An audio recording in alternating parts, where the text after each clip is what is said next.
Mountain View has a traffic problem. Companies like Google in the North Bayshore area continue to expand, and the city will allow more housing to be built in the area. This will make traffic even worse, and City Council is thinking of an unusual way to solve the issue: an automated transit system.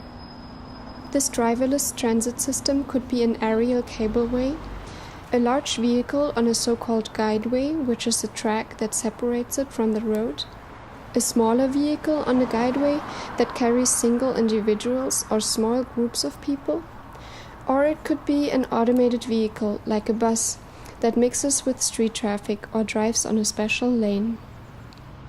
The city hopes that the automated transit system would run at least once per minute, and that it would take passengers from downtown Mountain View to North Bayshore in less than 10 minutes.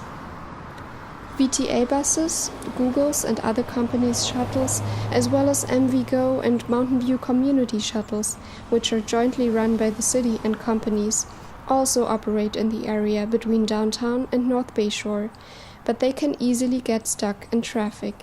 I take the shuttle every day to work from here to West Bayshore, and on my way to work it's pretty efficient, but when I'm coming home during rush hour, very often the shuttle takes a much longer time to get back here.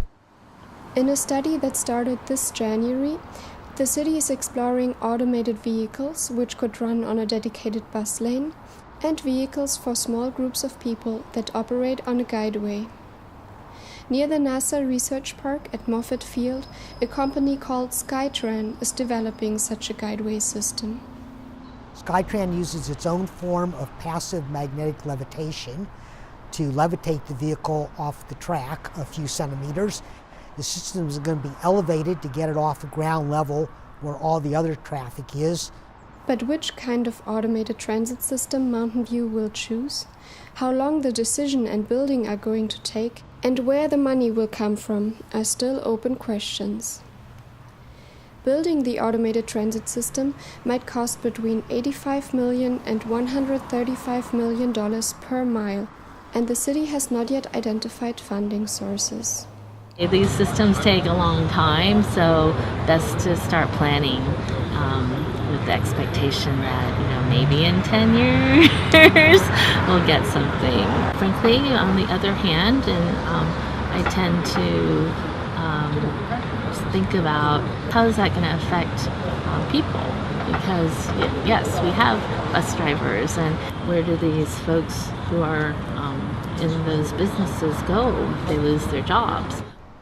Despite these worries and unknown factors, Mountain View's commuters and even shuttle drivers seem to like the idea of an automated transit system. So I've never heard of the automated shuttle, but if it is becoming faster than the current MVgo shuttle, I would like it. I've been driving with MVgo for about 3 years now, and I haven't heard of this automated transit system, but I think it's a great idea. Traffic in Mountain View is ridiculous, so I think it would be a great improvement. This is Charlotte Koch for the Peninsula Press, a project of Stanford Journalism.